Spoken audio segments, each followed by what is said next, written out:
నమస్తే తెలుగు న్యూస్కి స్వాగతం. 18 నుంచి అసెంబ్లీ సమావేశాలు ఆంధ్రప్రదేశ్లో ప్రారంభం కాబోతున్నాయి. దీంతో అసెంబ్లీకి వస్తారా రారా అనే చర్చ గత వారం 10 రోజులుగా జరుగుతూ ఉంది. దానికి జగన్మోహన్ రెడ్డి సమాధానం ఇచ్చారు.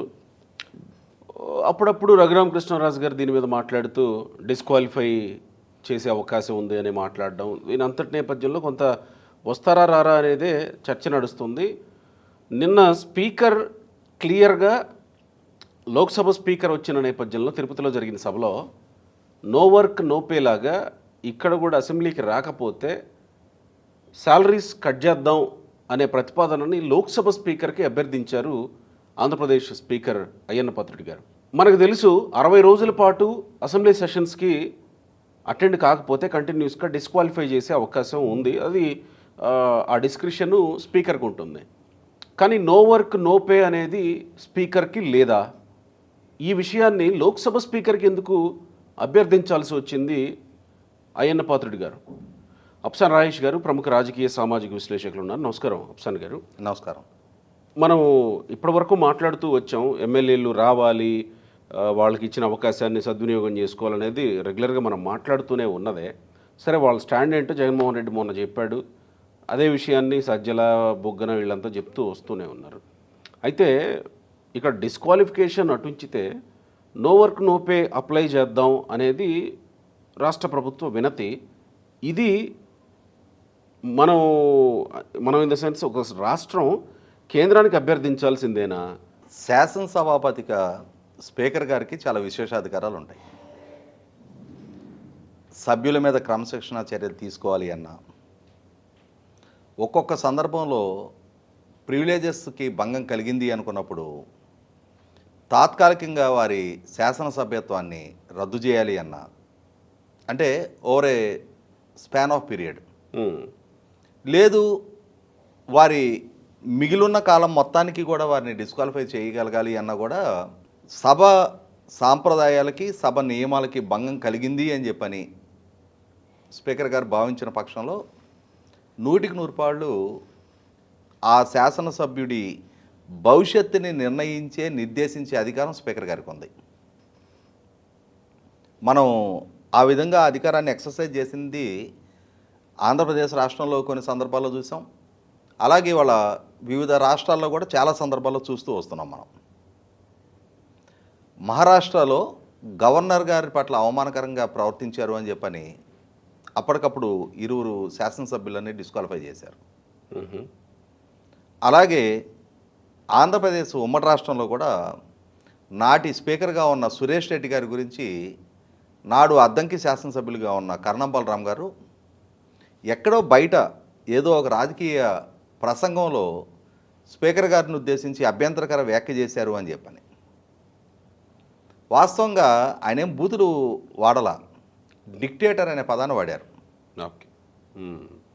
ఆ పదం వాడినందుకు దాన్నే అభ్యంతరంగా పరిగణించి స్పీకర్ స్థాన గౌరవానికి భంగం కలిగింది అని చెప్పని ప్రివిలేజ్ కమిటీకి రిఫర్ చేసి ప్రివిలేజ్ కమిటీ నిర్ణయం మేరకు 6 నెలల పాటు ఆయన్ని శాసనసభ్యుడిగా అనర్హుడిగా ప్రకటించారు. తర్వాత 2014-19 మధ్యకాలంలో కూడా రోజా గారు, ఆవిడ కూడా సభలో అమర్యాదకరంగా ప్రవర్తించింది అని చెప్పని 1 సంవత్సర కాలం పాటు ఆమెని శాసనసభ్యురాలుగా అనర్హురాలుగా ప్రకటించారు.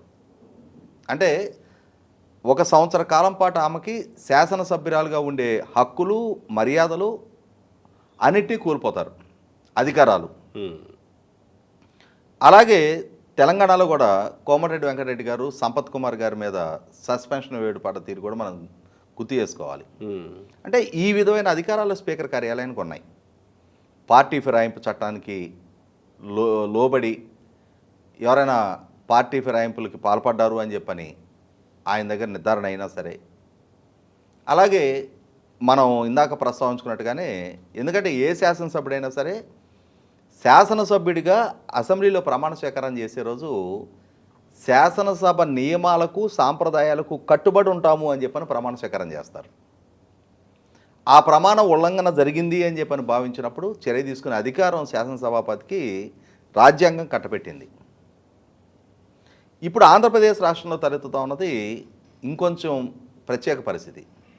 ఎందుకంటే ఇందాక మనం ప్రస్తావించుకున్న స్పీకర్ గారి డిస్క్రిప్షను లోక్సభలో కూడా చూసాం మనం.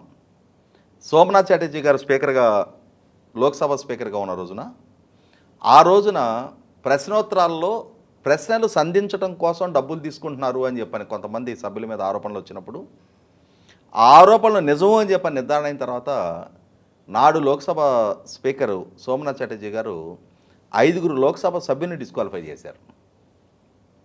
అలాగే గత టెన్యూర్లో రాజ్యసభ సభ్యురాలు మహువా మొయిత్రా, టీఎంసీకి సంబంధించిన రాజ్యసభ సభ్యురాలను కూడా ఆవిడ కూడా ఇదే విధమైన ప్రాక్టీసెస్కి పాల్పడ్డారు అని చెప్పని ఆవిడని కూడా డిస్క్వాలిఫై చేశారు.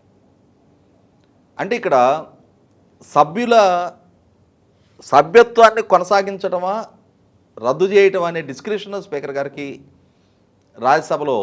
రాజ్యసభ చైర్మన్ గారికి రాజ్యాంగం కట్టబెట్టింది. ఇప్పుడు ఆంధ్రప్రదేశ్ స్పీకర్ గారి ద్వారా నిన్న తిరుపతిలో జరిగిన మహిళా సాధికారత సమావేశం, అంటే దేశవ్యాప్తంగా ఉన్న మహిళా ప్రజాప్రతినిధులతోటి జరిగిన సమావేశం సందర్భంగా లోక్సభ స్పీకరు ఓం బిర్లా గారి సమక్షంలో ఆంధ్రప్రదేశ్ రాష్ట్ర స్పీకరు అయ్యన్న పాత్రుడు గారు ఒక ప్రస్తావన తెచ్చారు. కొందరు శాసనసభ్యులు ప్రజల చేత ఎంపిక కాబడి శాసనసభ్యులుగా వారి విధులు నిర్వహించడం లేదు, వారు శాసనసభకు హాజరు కావటంలా. శాసనసభ్యులుగా వారి విధులు వారు నిర్వహించినప్పుడు వారికి ప్రభుత్వ పరంగా చెల్లించాల్సిన జీతభత్యాలు, ప్రివిలేజెస్ ఎందుకు కొనసాగించాలి? కాబట్టి నో వర్క్ నో పే అనేది ఎలా అయితే ఉద్యోగులకు వర్తిస్తుందో, అదేవిధంగా వీళ్ళ విధుల నిర్వహణకి గౌరవప్రదంగా ఇస్తున్న వేతనాలు కూడా వాళ్ళ విధులు నిర్వహించినప్పుడు వాళ్ళకి ఎందుకు చెల్లించాలి?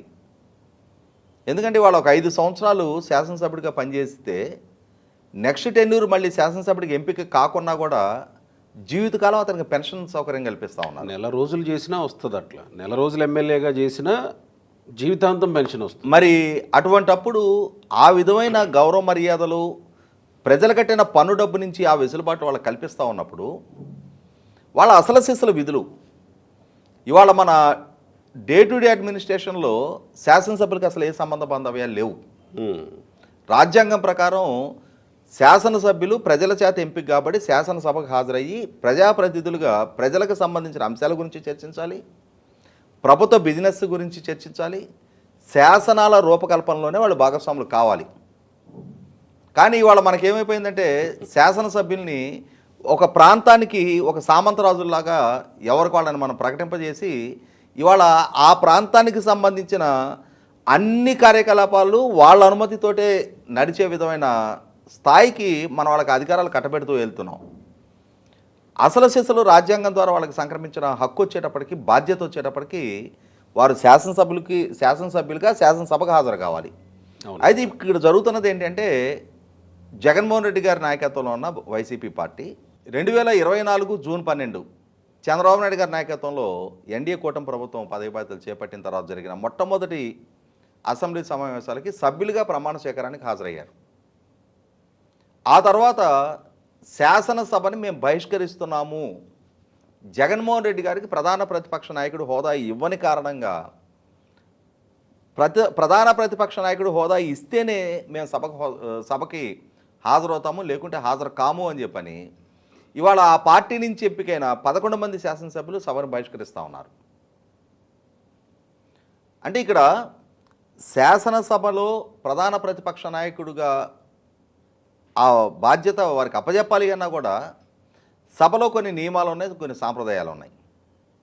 సభ నియమాలకు సాంప్రదాయాలకు కట్టుబడి ఉంటాను అని చెప్పని ప్రమాణ స్వీకారం చేసిన జగన్మోహన్ రెడ్డి గారికి, ఆ పార్టీకి సభలో ఉన్న నియమం ప్రకారం 1/10 షేర్ ఆఫ్ ది హౌస్, అంటే సభలో ఉన్న 175 మంది శాసనసభల సంఖ్యాబలంలో కనీసం 10వ వంతు, అంటే 17.5 అరసభ్యుడు ఉన్నాడు కాబట్టి 18 మంది సంఖ్యాబలం దక్కితేనే ప్రధాన ప్రతిపక్ష నాయకుడిగా వారిని గుర్తించడానికి ఆస్కారం ఉంటుంది అనే నియమాన్ని, సాంప్రదాయాన్ని రెండింటినీ మర్చిపోయి నాకు ఇస్తే తప్పితే రాను అనే, అంటే మామూలుగా మనకి కొంతమంది పెంకి పిల్లలను చూస్తూ ఉంటాం మనం. వాడు ఏ హోంవర్క్ చేసి ఉండడు. ఆ హోంవర్క్ చేయక స్కూల్కి వెళ్తే మాస్టర్ గారు హోంవర్క్ చేయలేదని చెప్పని దండిస్తారు అని చెప్పని, నాకు ఈ పూట కడుపు నొప్పిగా ఉంది నేను స్కూల్కి వెళ్ళను అంటాడు. కడుపు నొప్పిగా ఉంటే ఇది ట్యాబ్లెట్ వేసుకోండి, నేను ట్యాబ్లెట్ వేసుకోను అంటాడు. సరే అట్లయితే ఈ పూట నువ్వు లంకనం ఉండు, ఒకవేళ నీకు ఏమైనా కడుపులో అజీర్తి చేసిందేమంటే లేదు నాకు వడ్డించాలంటాడు. అంటే తన ఇష్టానుసారం నడవాలి అని చెప్పనే మొండితనంతో ఇవాళ జగన్మోహన్ రెడ్డి గారు కూడా సభ నియమాలతోటి సాంప్రదాయాలతోటి నాకు సంబంధం లేదు, నేను డిమాండ్ చేస్తున్నా మీరు దాన్ని పరిగణలోకి తీసుకోవాల్సిందే, లేదు అని అంటే మేము సభకు హాజరు కాము. మరి సభకు హాజరు కానప్పుడు సభ్యులుగా వాళ్ళు పొందుతున్న ప్రివిలేజెస్, ఆ నియోజకవర్గంలో పొందుతున్న ప్రోటోకాల్, ఇవాళ వాళ్ళు ఒక లెటర్ ఇస్తే వాళ్ళ పేరిట తిరుమలలో దర్శనాలు దక్కుతూ ఉన్నాయి. అవును. ఈరోజు వాళ్ళు ఏ సంక్షేమ పథకం లబ్ధిదారుగా ఎవరిని ఎంపిక చేయాలి అనేది డిస్క్రిప్షన్ వాళ్ళే ఆ నిర్ణయాధికారం శాసనసభ్యులకే కట్టబెడతా ఉన్నారు. మేబీ వీళ్ళు ప్రతిపక్ష శాసనసభ్యులు కాబట్టి అక్కడ వీళ్ళ ప్రమేయం ఈ ప్రభుత్వ డే టు డే కార్యకలాపాల్లో వీళ్ళ ప్రాధాన్యత ఉండకపోవచ్చేమో, కానీ అధికారిక కార్యక్రమాలు ఏదైనా అక్కడ నిర్వహణ జరిగింది అనంటే, అక్కడ ఒక శంకుస్థాపన ఒక ప్రారంభోత్సవం లాంటి కార్యక్రమం జరిగింది అనంటే, మరి మర్యాదపూర్వకంగా అక్కడ ఉన్న స్థానిక శాసనసభ్యుడిని ఆహ్వానించే తీరాలి. శిలాఫలకం మీద కూడా పేరు వేస్తారు కదా, 100% ప్రోటోకాల్ ప్రకారం ఆ శిలాఫలకం మీద ఆయన పేరు వేసే తీరాలి. మరి వాళ్ళ శాసనసభ్యుడిగా నీ విధులు నువ్వు నిర్వహించినప్పుడు ఈ ప్రివిలేజెస్ ఈ ప్రోటోకాల్స్ ఎలా ఆశిస్తారు? ఎందుకు వాళ్ళకి అవి కల్పించాల్సిన అవసరం ఉంది? వాళ్ళ ఒక సాధారణ స్కూలు ప్యూన్ అనుకుందాం, ఆ స్కూల్లో గంట కొట్టే ప్యూన్ ఉంటాడు. అతను టైంకి విధులకు హాజరు కాకుంటే అతనికి జీతం ఇవ్వరు కదా.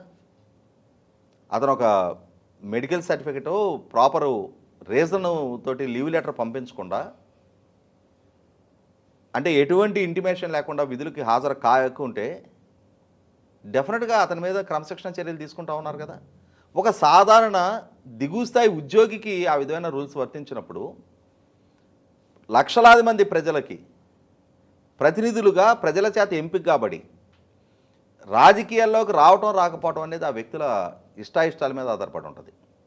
వాళ్ళకు వాళ్ళు రాజకీయాల్లోకి రావాలి అని చెప్పి నిర్ణయం తీసుకొని వాళ్ళకు వాళ్ళు ఎన్నికల వ్యవస్థలో పోటీ చేసి వాళ్ళ మీద నమ్మకంతో ప్రజలు ఓట్లేసి వాళ్ళని ఎంపిక చేసుకున్నప్పుడు ఆ నమ్మకానికి తూట్లు పొడుస్తా మేము మాత్రం మా విధులు మేము నిర్వహించమని అన్నప్పుడు ఏదేమి ఏడిచాడు వాళ్ళని ఆ పదవుల్లో కొనసాగమని? ఆ పదవుల పట్ల మీకు ఆసక్తి లేదు అనుకున్నప్పుడు రాజీనామా చేసి వెళ్ళిపోండి పక్కకి. లేదు వాళ్ళుగా రాజీనామా చేయడానికి సిద్ధపడినప్పుడు వాళ్ళు మేము విధులు నిర్వహించకపోయినా మా పోషణ భారం సమాజానిదే, మీ పన్ను కట్టిన డబ్బు నుంచి మాకు జీతభత్యాలు ఇవ్వండి, మాకు వాహనాలకు సౌకర్యం కల్పించండి, మాకు బాడీగార్డ్ సౌకర్యం కల్పించండి, మా నియోజకవర్గంలో ఆఫీస్ పెట్టుకోవడానికి మాకు ఇంటి అద్దెలు ఇవ్వండి, ఆఫీస్కి కార్యాలయాల ఏర్పాటుకు మాకు ఒక పిఏని ఇవ్వండి, మాకు ఒక మొబైల్ ఫోను బిల్లు ప్రభుత్వమే పే చేయండి, కానీ మేము మాత్రం మా విధులకు హాజరు కాము అని ఈ విధమైన ఒక కొత్త సమస్యని ఇప్పుడు కొత్తగా సృష్టించారు. ఎందుకంటే ఇక్కడ గతంలో కూడా కొందరు అధినేతలు శాసనసభ సమావేశాలు బహిష్కరించిన తీరు చూసాం. కొన్ని ప్రత్యేక పరిస్థితుల్లో తమిళనాడులో జయలలిత గారిని చూసాం, ఎన్టీ రామారావు గారిని చూసాం, చంద్రబాబు నాయుడు గారిని చూసాం. గతంలో స్పీకర్ గారి పట్ల నిరసన వ్యక్తం చేస్తూ జగన్మోహన్ రెడ్డి గారు ఆయన సమావేశాలకు హాజరు కాము అని ప్రకటించిన తీరు చూసాం. కానీ ఇక్కడ ఏమవుతుందంటే ఆ పక్ష నాయకులుగా వాళ్ళు ప్రభుత్వం పట్ల నిరసన వ్యక్తం చేస్తూ ఒక నిరసన కార్యక్రమంలో భాగంగా వాళ్ళు సభను బహిష్కరించిన వాళ్ళ శాసనసభ పక్షం సమావేశాలకు హాజరయ్యారు. ఇవాళ 175 మంది అభ్యర్థులుగా పోటీ చేస్తే అందులో 164 మంది ఓడిపోయి కేవలం 11 మంది నెగ్గితే ఇవాళ ఆ పార్టీకి సంబంధించిన 175 నియోజకవర్గాలకు సంబంధించిన అంశాలని అసెంబ్లీలో ప్రస్తావించాల్సిన బాధ్యత ఈ 11 మంది మీదే ఉంటుంది. అక్కడ అంటే ఈ ఓడిపోయిన మిగిలిన నియోజకవర్గాల్లో ఉన్న అభ్యర్థులు కూడా ఎమ్మెల్యే గారు మా నియోజకవర్గానికి సంబంధించిన ఈ అంశాన్ని మీరు కొంచెం అసెంబ్లీలో ప్రస్తావించండి అని చెప్పని వీళ్ళ దృష్టిగా తీసుకొస్తారు. కానీ అలా స్పందించాల్సిన, ప్రాతినిధ్యం వహించాల్సిన సభ్యులు వాళ్ళ విధులకి దూరంగా వాళ్ళు మాత్రం ఈ జీతభత్యాలు లాంటివి పొందుతూ ఉన్నప్పుడు 100% ఇది జాతీయ స్థాయిలో కూడా చర్చ జరగాల్సిన అంశం. బహుశా నేను అనుకోవటం, మీరు మీ ప్రశ్నలో లేవనెత్తిన విధంగా ఈ డిస్క్వాలిఫికేషను అధికారం స్పీకర్ గారికి ఉన్న అంశం మనకందరికీ తెలుసు. ఈ మధ్యకాలంలో కొన్ని రాజకీయ పక్షాలకు సంబంధించిన ఈ పార్టీ ఫిరాయింపుల పిటిషన్ల మీద స్పీకర్ కార్యాలయం సత్వరం నిర్ణయం తీసుకోవటం లేదు అని చెప్పని సర్వోన్నత న్యాయస్థానం దృష్టికి ఈ అంశాన్ని తీసుకెళ్ళినా కూడా ఆ డిస్క్రిప్షన్ పవర్ స్పీకర్ గారికి ఉంది అని చెప్పని తీర్పులు ఇచ్చిన తీరు కూడా చూసాం. కానీ బహుశా ఇప్పుడు నో వర్క్ నో పే అనే అంశం బహుశా పార్లమెంటు ద్వారా చట్టరూపంగా దేశం మొత్తానికి అన్ని శాసనసభలకి కూడా వర్తించే విధమైన చట్ట సవరణ చేస్తే కానీ ఆ అధికారం స్పీకర్ గారికి కూడా దక్కడానికి ఆస్కారం లేదేమో అని అనుకుంటున్నా. అందుకనే నిన్న లోక్సభ స్పీకర్ గారి దృష్టికి శాసనసభాపతి అయ్యన్న పాత్రుడు గారు కూడా వారి దృష్టికి తీసుకొచ్చి ఇది సత్వరం నిర్ణయం తీసుకోవాల్సిన అంశం ఇది. శాసనసభ్యులు విధులకు హాజరు కానప్పుడు ఇంకొక అంశాన్ని కూడా వారు ప్రస్తావించారు. సహజంగా ఏ రాష్ట్ర శాసనసభ అయినా సరే కనీసం సంవత్సరానికి 60 రోజులు పనిచేసే విధమైన ఒక నిర్ణయం కూడా మీరు అధికారికంగా తీసుకోండి. ఇవాళ మరీ 35-40 రోజులు మాత్రమే సమావేశాలు జరుగుతున్న తీరు రాష్ట్రంలో కోట్లాది మంది ప్రజలకు ప్రాతినిధ్యం వహించే శాసనసభ్యులు, ప్రజలు, ప్రభుత్వం, అంటే కోట్లాది మంది ప్రజలకు ప్రాతినిధ్యం వహించే శాసనసభ్యులు, ప్రజాప్రతినిధులు, ప్రభుత్వం సమస్యల గురించి కూలంకషంగా చర్చించడానికి 35-40 రోజుల సమయం సరిపోకపోవచ్చు. కనీసం 60 రోజులు సమావేశాలు జరిగే విధంగా కూడా ఒక నిర్ణయం తీసుకోమని చెప్పడం కూడా జరిగింది. వాస్తవంగా అది కూడా ఆహ్వానించదగ్గ నిర్ణయం. చట్టపరంగా పార్లమెంటు పరంగానే అటువంటి నిర్ణయం కూడా వెలువడాల్సిన అవసరం ఉంది. 100% ఆ దిశగా లోక్సభ స్పీకర్ గారు ఆలోచన చేసి కేంద్ర ప్రభుత్వం కూడా చర్చించి కేంద్ర ప్రభుత్వం ద్వారానే ఒక ప్రతిపాదనతోటి పార్లమెంట్లో బిల్లు రూపంలో ప్రవేశపెట్టబడి ఈ విధంగా బాధ్యతారాహిత్యంగా వ్యవహరించే ఏ శాసనసభ్యుడినైనా సరే తన విధులకి హాజరు కానప్పుడు వారి శాసనసభ్యత్వం రద్దు చేయడం ఒక అంశం. మీరు ఇందాక ప్రస్తావించినట్టుగానే 60 వర్కింగ్ డేస్. ఇక్కడ ఏం జరుగుతుందంటే ఎవరూ అమాయకులు కాదు. గత శాసనసభ గవర్నర్ గారి ప్రసంగ సందర్భంలోనే ఇంక్లూడింగ్ జగన్మోహన్ రెడ్డి గారితో కూడా వారు సమావేశాలకు హాజరయ్యారు. కానీ వాళ్ళు ఆలోచన చేసింది ఏంటంటే ఈరోజు సమావేశాలకు వచ్చాం కాబట్టి ఇక ఈ 60 రోజులు కంటిన్యూస్ ఆబ్సెన్స్ అనే ప్రస్తావన రాదు అని అనుకున్నారు. కానీ గవర్నర్ గారి ప్రసంగం అనేది శాసనసభ రోజువారీ హాజరులో భాగంగా పరిగణలోకి తీసుకోము అని చెప్పని స్పీకర్ కార్యాలయం ప్రకటన చేసిన మీదట మళ్ళీ సమస్య మొదటికి వచ్చింది. దాంతో ఈ 60 రోజులు అనేది ఈ శాసనసభ్యత్వాల అనర్హత బారిన పడబోతున్న శాసనసభ్యుల మెడ మీద కత్తిలాగా వేలాడుతూనే ఉంది. అనర్హత కొంతమంది వస్తున్నారు, సంతకాలు పెట్టేసి వెళ్ళిపోతున్నారు, వాళ్ళ కేటాయించిన రిజిస్ట్రీ రూమ్లో కూర్చొని అని ఆ మధ్యకాలంలో మనం వార్తలు విన్నాం. వాళ్ళకి కేటాయించిన ల్యాప్టాప్లు కూడా పట్టుకుపోయారని వింటున్నాం.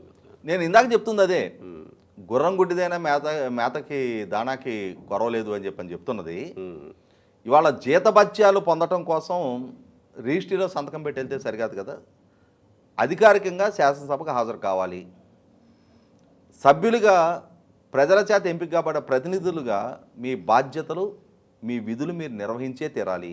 అంటే ఒక ధైర్యం బహుశా ఈ వైసీపీ ఎమ్మెల్యేలకు ఉండి ఉండవచ్చు. ఇప్పుడు మనం మాట్లాడుకున్నట్టు నో వర్క్ నో పే అనే కాన్సెప్ట్ ఇక్కడ రాష్ట్ర స్పీకర్ డిస్క్రిప్షన్ కాదు కాబట్టి మనం వెళ్ళకపోయినా జీతం వస్తుంది అనే ధైర్యం. రెండోది, ఒకవేళ 60 రోజుల పాటు కంటిన్యూస్గా అసెంబ్లీకి అటెండ్ కాకపోతే డిస్క్వాలిఫై చేసే అధికారం స్పీకర్కి ఉంది కాబట్టి మనం ఎలాగో వెళ్ళి అసెంబ్లీ సమావేశాలు ప్రారంభమైన మొదటి రోజో రెండో రోజో వెళ్ళి సంతకాలు పెట్టేసి వస్తే అయిపోద్ది కదా, ఇక మనం వెళ్ళాల్సిన అవసరం లేదనే ధైర్యం వాళ్ళకి ఉండి ఉండొచ్చేమో. అంటే సాంకేతికంగా రిజిస్టర్లో సంతకం పెట్టడం ఒక్కటే వాళ్ళ పదవుల నుంచి వాళ్ళని కాపాడకూడదు. నైతికంగా వారు సభ చర్చల్లో భాగస్వాములు అయ్యే తీరాలి. సభ ప్రాంగణం లోపలికి వచ్చి సమావేశాలలో పాల్గొనే తీరాలి. అంతేగాని సభకు హాజరు కాకుండా, అంటే ఇవాళ క్లాస్లో టీచర్ గారు అటెండెన్స్ పిలుస్తూ ఉన్నారు. క్లాస్ రూమ్ బయట ఉండి తన రోల్ నెంబర్ రాగానే ఎస్ఆర్ అని చెప్పి అటు నుంచి అటు బయటకు వెళ్తే అతను క్లాస్కి అటెండ్ అయినట్ట, అతను విద్యార్థిగా పరిగణించాలా? ఎందుకంటే ఇక్కడ జగన్మోహన్ రెడ్డి గారి ప్రభుత్వం అమ్మ ఒడి అని చెప్పని ఒక పథకాన్ని అమల్లోకి తీసుకొచ్చింది. ఆ పథకం అమలు జరిగే ప్రాసెస్లో ప్రభుత్వ పరంగా కొన్ని నిబంధనలు ఇంప్లిమెంట్ చేశారు. ఎస్, ఆరోగ్యకరమైన నిబంధనే, దాంట్లో తప్పట్టాల్సిన అవసరం కూడా ఏం లేదు. అంటే సహేతుకమైన కారణాలు లేకుండా 75% అటెండెన్సు తప్పనిసరిగా ఉన్న వాళ్ళకే ఆ పథకం వర్తిస్తుంది. సహేతుకమైన కారణాలు లేకుండా 75% అటెండెన్స్ నమోదు కాని విద్యార్థులకి ఈ పథకం వర్తించదు అని చెప్పని, అంటే కొంతమంది మెడికల్ ఎమర్జెన్సీ లాంటి ఇష్యూస్ ఏదైనా ఉన్నప్పుడు కొంతమందిని పరిగణలోకి తీసుకోవచ్చు. కానీ ఇక్కడ అటువంటి కారణాలు ఏమి లేకుండా ఇండిసిప్లైన్డ్ స్టూడెంట్స్గా ఉండి స్కూల్కి హాజరే కాని వాళ్ళకి ఈ పథకం వర్తించదు. విద్యా ప్రమాణాలు పెంచడానికి, స్కూల్ డ్రాప్అవుట్స్ తగ్గించడం కోసం ప్రభుత్వం ప్రోత్సాహకంగా ఇస్తున్న ఈ పథకంలో విద్యార్థులు కూడా క్రమశిక్షణగా వారి స్కూల్కి వారు హాజరయ్యి వారు చదువు సంధ్యల పట్ల శ్రద్ధ కనపరిస్తేనే ఈ ప్రోత్సాహకానికి అర్హులు అని చెప్పని ప్రభుత్వ పరంగా ఒక నిర్ణయం తీసుకున్నప్పుడు, ఒక కుటుంబంలో ఎంతమంది పిల్లలు ఉన్నా ఆ కుటుంబానికి 13,000 మాత్రమే ప్రభుత్వ పరంగా ఇస్తూనే ఇటువంటి నిర్ణయాన్ని ఇంపోజ్ చేసినప్పుడు, మరి లక్షలాది మంది ప్రజలకు ప్రజాప్రతినిధులుగా ఎంపిక కాబడ్డ శాసనసభ్యులు వారు శాసనసభ్యులుగా వారి విధులు వారు నిర్వహించినప్పుడు వారికి ఎందుకు వర్తింపజేయాలి ఈ ప్రివిలేజెస్, మర్యాదలు, జీతభత్యాలు ఇవన్నీ? కాబట్టి 100కి 100 పాళ్ళు ఎవరైతే వాళ్ళ సభను బహిష్కరించాలి అని చెప్పి నిర్ణయం తీసుకున్నారో వారే వీటిని కూడా బహిష్కరించితే అది వారి అసలు సిసలు ప్రొటెస్ట్కి అర్థం చేకూరినట్టు అవుద్ది. కాదు అని అంటే ఇవాళ వారిని వారు మోసం చేసుకుంటా, ఆత్మహత్యం చేసుకుంటా ఏ ప్రభుత్వం పట్ల అయితే మేము నిరసన వ్యక్తం చేస్తున్నామని చెప్పని చెప్పుకుంటున్నారో అదే ప్రభుత్వం దగ్గర మోకరెళ్ళి ఇవాళ ఈ జీతభత్యాల బిల్లులు మాత్రం డ్రా చేసుకున్నట్టుగానే అర్థం చేసుకోవాలి. ఇక్కడ ఇంకొక అంశం కూడా గుర్తు చేసుకోవాల్సింది ఏంటంటే, ఆ 11 మంది శాసనసభ్యులు ఇంక్లూడింగ్ జగన్మోహన్ రెడ్డి గారు కూడా కలిపి చెప్తున్నాను నేను, ప్రజల నుంచి ఎప్పుడు ఏ క్షణాన ఏ తిరుగుబాటు మొదలవుతో ఇవాళ అర్థం కాని పరిస్థితుల్లో మనం ఇరుగు పొరుగునున్న దేశాల్లో చూస్తున్నాం. మా ప్రతినిధులుగా ఎంపిక కాబట్టి మీరు సభ్యులుగా మాకు ప్రాతినిధ్యం వహించినప్పుడు, మా సమస్యల గురించి ప్రస్తావించినప్పుడు మీరెందుకు ఈ పదవుల్లో కొనసాగాలి అని చెప్పని ఏదో ఒకరోజు ఆ నియోజకవర్గ ప్రజలే వచ్చి వాళ్ళ ఇళ్లను ముట్టడిచ్చేదాకా తెచ్చుకోకుండా గౌరవప్రదంగా వారికి వారే సభకు హాజరైతే వాళ్ళ గౌరవాన్ని నిలుపుకున్నట్టు అవుద్ది. ఎందుకంటే ఇవాళ శ్రీలంకలోనో, బంగ్లాదేశ్లోనో, నేపాల్లోనో పరిస్థితులు, పరిణామాలు చూసిన తర్వాత ఏ రోజైనా, ఏ రాష్ట్రంలో అయినా, ఏ దేశంలో ఏ యువతైనా సరే ఇప్పుడున్నలాగానే 24 గంటలు తలంచుకొని ఈ శాసనసభ్యులు, లేకపోతే ఈ కార్పొరేటర్లు, ఈ ఎంపీలు, ఈ మంత్రులు వీళ్ళ అధికారానికే దాసోహం అంటారు, ఎల్లకాలం మన ఆధిపత్యం కొనసాగుద్ది అని చెప్పని ఓవర్ కాన్ఫిడెన్స్తో రాజకీయ నాయకులు ఉన్నా కూడా రేపటి రోజున పరిస్థితులు, పరిణామాలు వికటించిన రోజు ఏం జరుగుతున్నాయో మన కళ్ళ ముందు చూస్తున్నాం. జెన్జీ మన దేశంలో కూడా ఉంటుంది కాబట్టి ఎప్పుడైనా ఎక్కడైనా ఆ సిచ్యువేషన్ ఇగ్నైట్ కావడానికి ఆస్కారం ఉంది. అదేం పెద్ద ఇష్యూ కాదు. ఒక నియోజకవర్గంలో అక్కడ వీళ్ళ మీద ఓడిపోయిన ప్రతిపక్ష అభ్యర్థి ఉంటాడు, అతను దాన్ని ఇష్యూగా హైలైట్ చేయొచ్చు. కోర్స్ అవకాశం ఉంది కదా. దాన్ని తన మీద నెగ్గిన శాసనసభ్యుడు తన విధులు తాను నిర్వహించినప్పుడు అతన్ని ప్రజలను అన్పాపులర్ చేయడానికి దీన్ని ఒక రాజకీయ అస్త్రంగా అతను ఉపయోగపెట్టుకోవచ్చు. కరెక్ట్. అతని వ్యవహార శైలి పట్ల విసిగి వేశారున్న ప్రజలు ఇటువంటి వాడినా మనం ఎంపిక చేసుకుంది, ఇటువంటి వాడు ఒక క్షణం కూడా ఈ పదవిలో కొనసాగడానికి వీల్లేదు అని చెప్పని తిరుగుబాటు జరగదని, అది అంటే ఈ ఎల్లకాలం ప్రజల్లో ఇదే సహనం కొనసాగుద్దని చెప్పని ఆశించడం కూడా తప్పే. ఎందుకంటే 1984లో ఎన్టీ రామారావు గారితో విభేదించి నాదన భాస్కరరావు గారి పక్షాన చేరిన శాసనసభ్యులు నెలల తరబడి సొంత ఇళ్లలో కూడా అడుగుపెట్టలేకపోయారు. ఆయా నియోజకవర్గాల ప్రజలు తరిం కొట్టారు శాసనసభ్యుల్ని. కాబట్టి వాళ్ళ గత టెన్యూర్లో ఒక హత్య కేసుకు సంబంధించి తలారి వెంకటరావు అని చెప్పనే చింతలపూడి శాసనసభ్యుడిని అక్కడ ప్రజలు ఎలా భౌతిక దాడులకు పాల్పడ్డారో కూడా చూసాం మనం. కాబట్టి ప్రజలు మర్యాద ఇచ్చినంత వరకే మర్యాద నిలుపుకోవాలి. తెగేదాకా లాక్కుంటే రేపు రోజున ఆ దక్కిన మర్యాదను కూడా వాళ్ళకి వాళ్ళే చేజేతులా కాలదనుకున్నట్టు అవుద్ది. Thank you.